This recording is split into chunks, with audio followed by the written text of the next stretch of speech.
But what, in your opinion, was Rajat Gupta's, what was his Achilles' heel? What was his fatal flaw? Was he greedy in the end? Was this insecurity before retirement? Was this the fear of loss of power? What made him finally do these things that he did? Because there was clearly no pressing need. So what made him do it? What do you think made him do it? Well, no one will know for sure because Rajat Gupta keeps his own counsel and he is appealing the verdict. He is still pleading not guilty. Uh, the only explanation that one can think of, and it's also something that Rajaratnam tells Anil Kumar in a wiretapped conversation, is that Rajat Gupta, he was worth $134 million, which is, I think, a fairly cozy place to be in. But even as a director of Goldman Sachs and Procter & Gamble, he was in the hundreds of millions club. He was not in the billionaires club. While his friends and acquaintances and associates were all in the billionaires club. I think after retiring from McKinsey, he felt that he should be up there. And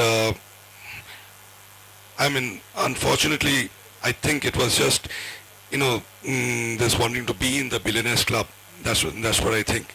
When that is very unfortunate, but that is the only reason that I can think of. So greed. Greed. Yeah, sadly, I think it is the age-old story of greed. I think Rajat, for most of his life, had played by the rules. He had, amassed one of the most wonderful Rolodexes in the world. And in 1999, he moves from Chicago to New York. And in New York, he suddenly is in a whole different milieu. He's swimming around the modern day Rockefellers, and he suddenly realizes that even though he has all these wonderful contacts, what he doesn't have is the kind of money they do. He has $100 million, but he's essentially living in an apartment in Central Park West, in the Majestic building, which is one of the most tired buildings on Central Park West. He was not in one of the hot buildings. And while his friend Rajaratnam could afford a sumptuous place on Sutton Place in Manhattan, and also a place in Greenwich, Connecticut, Rajat could really only afford the palatial place in Westport, Connecticut. And I think it started to grate at him. I think he looked at Rajaratnam and he essentially said, why is this man who's boorish and overweight and dark-skinned, and how does he have $1.5 billion to his name and I don't?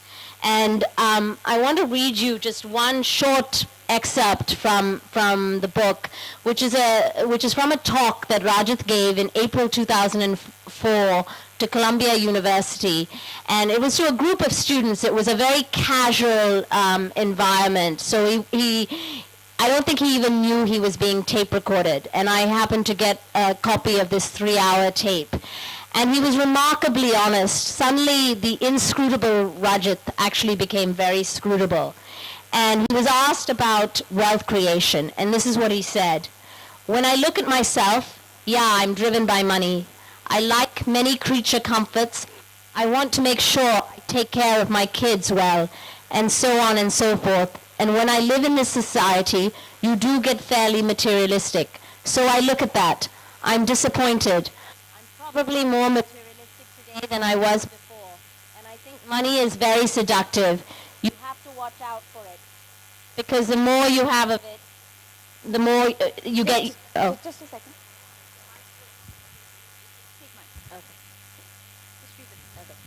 The more you have of it, you get used to comforts, and you get used to, big houses and vacation homes and going and doing whatever you want. And so it is very seductive. However much you say that you will not fall into the trap of it, you do fall into the trap of it. Before we conclude, there's this particular particularly, I think, strange parallel between Rajat Gupta's life and his father Ashwini Kumar Gupta's life, which is talked about in this book. It is called A Family Secret. It's a chapter then. I'd like you to just briefly, without giving away what it was, talk about this connection between father and son and how their lives are, or their destinies, so to speak, were sort of so similar. Yeah, I don't want to give away the secret, but I came to Calcutta about 2 years ago to report on the book.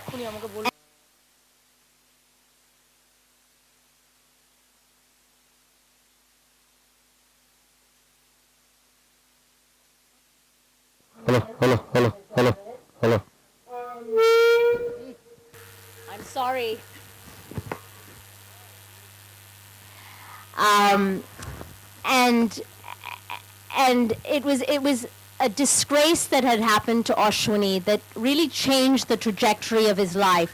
He was a promising academic, and he went from being a promising academic to finding all doors closed to him.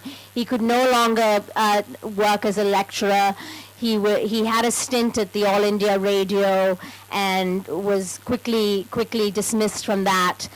And I was fascinated by this story, but I didn't know how I would actually tell it in the book because, it was being told to me by men in their 80s, and I don't want to insult anyone in their 80s, but I know my own father, his memory is not perfect. So just in terms of methodology, I first went to the National Library and also to the West Bengal Police Archives and spent several days with several dusty files and got nowhere. And then someone suggested I go back to the British Library, which is what I did. And at first I hired a researcher, but he charged £400 a day, so I quickly dismissed him too.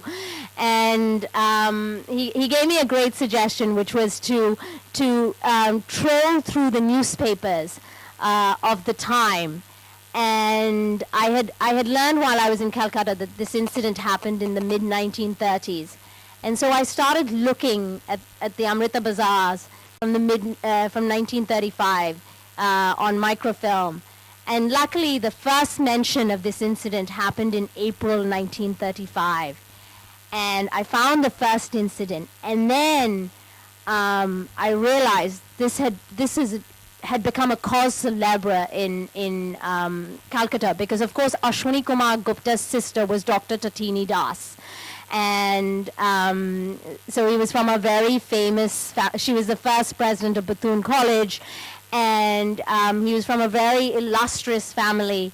And before long, there were stories every day in the local press about this case. And I don't want to again tell you the secret, but let's just say both father and son violated a precept that they had both lived by their entire lives. One, I would argue, did it for corrupt reasons, and the other, I think, did it for honorable and noble reasons. Well, we will open the floor to questions very quickly. But before we do that, this is Fallen Angels, and this is The Billionaire's Apprentice. Both books are available for you to buy and get signed by the authors. You've got to walk 50 feet away from the main entrance because we're not allowed to sell anything within 50 feet of the Victoria Memorial. And there's a little blue stall saying book sale, and you'll find those copies, and they're around, ladies and gentlemen. You want them signed, the authors will be most happy to. Questions? But before that, thank you so very much. Thank you. Yeah. Questions? Yeah.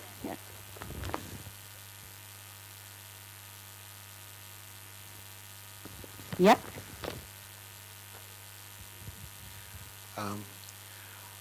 Hi, this is a question for Anita. You've mentioned that you don't think that at the highest levels that insider trading occurs. And yet, we do know that allegations that George W. Bush had inside knowledge of Harkin energy losses were not investigated by the SEC on the grounds that Bush allegedly did not have an active role in the management of the company, though he was on the audit committee. And, you know, as a CPA, I can tell you that if a company has a going concern problem, or losses are imminent and it becomes a going concern problem, this is exactly the kind of thing that is reported in an audit committee to the directors who are present. Right. So I'm at a loss as to why that was never investigated further, except that his father was the vice president of the United States. Right. I think when I was speaking specifically about Wall Street, okay? Okay. So, sure, you know, I think your argument that he probably wasn't investigated because his father was president is the right one. But generally speaking, on Wall Street, you know, I think you can argue there were great crimes that were committed following the financial crisis of 2008. Shoddy mortgages that were sold to people that shouldn't have been sold. And you know, I think the question was raised by Shondaban about why have these people not been prosecuted? And the argument I would make, the reason they haven't been prosecuted is that it's very hard to tie a shoddy mortgage, the sale of a shoddy mortgage, to the CEO of a company. You need an email where Lloyd Blankfein says, let's go and ram down some shoddy mortgages down some of those unsuspecting Hispanics or something. I would suspect that email doesn't exist, and that's the difficulty.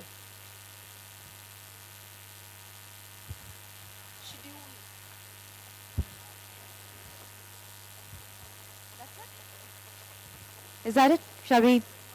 Oh, okay. Mike here, please. Yeah, I mean, from what one has read and heard now, it was almost a open and shut case as far as Rajat was concerned. But what I find a little amusing, or I don't understand why, people of the stature of Bill Gates, Kofi Annan and others should hold a brief for him. Was there something that they missed, or is it something that we are missing? Well, I think, see, Rajat's career and his record, I mean, not only as a manager, but as a human being who cares for not only people close to him, but for any human being, his humanitarian work and all that. I think most people just simply couldn't believe that this man could have done that. Every person I spoke to who has known Rajat for years or even met him for 3 minutes were saying that this cannot be true. People who have, I mean, known him all their lives were saying that this cannot be true. They were in denial. They were in denial. I think that's the only reason. Otherwise, somebody like Bill Gates or Kofi Annan wouldn't want to associate their names with such a controversial case. I actually think Bill Gates knew that Rajat committed a crime, but just because Rajat committed a crime doesn't mean that you wouldn't write a letter on his behalf at sentencing. I think that's how Bill Gates viewed it. Rajat and Bill were very close because of the AIDS Foundation. Rajat did a lot of work for that, and I think it was on that level that Bill Gates wrote the letter. Right, we have time for one last question. I'm going to give the opportunity to someone who hasn't asked. Yes, sir.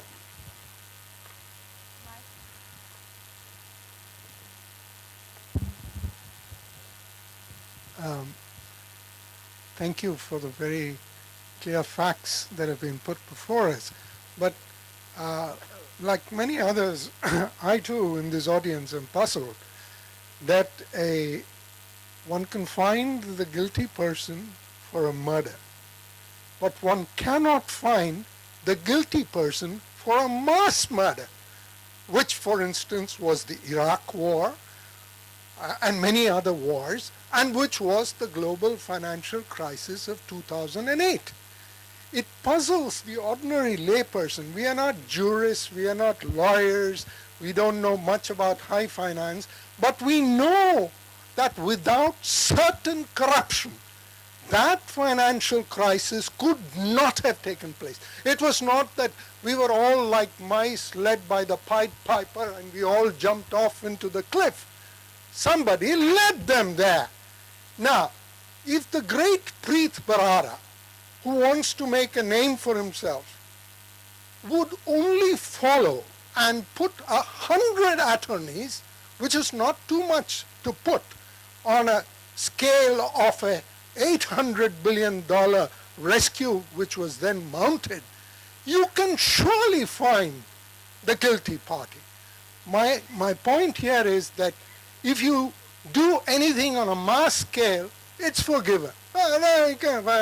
Everybody does it.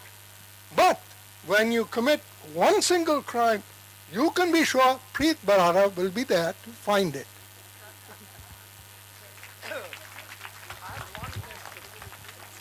Sir, I'm just trying to find something in my book which Preet Bharara said.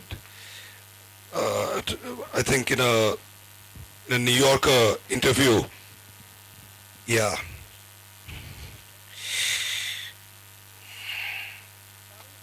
Yeah, the interviewer from the New Yorker asked Bharara about the allegations that he was not going after the big fish. And Bharara got irritated. He said, it bothers me a little bit when people suggest without knowing anything that we are not even bothering to look. I got to tell you something. Where there's smoke, we take a look. Do you have any idea how much people want to bring the case if it exists? What could be the reason we haven't?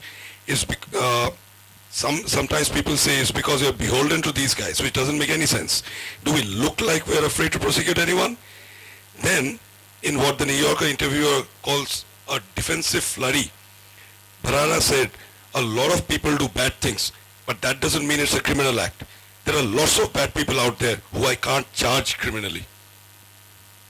So, he's saying that I'm aware that a lot of guys are getting away, but I'm not being able to charge them. Right, thanks everyone. I can see from the crowds that no, I cannot allow it. I am so sorry. We are running behind schedule. Thank you very much for coming and thank you for listening so attentively. This has been, I'm sure, as wonderful for the panelists as it had been for me because I've been just seeing your faces and it's wonderful to see you also engaged. Thank you very, very much. Thank you.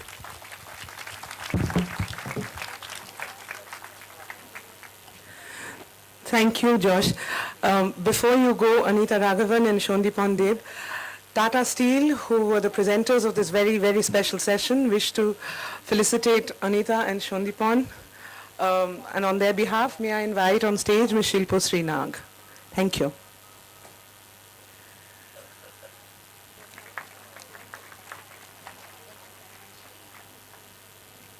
And this is a book on corporate social responsibility, which is strangely ironic given the discussion that we've just sat through. Right, yes. Thank you so much. Thank you.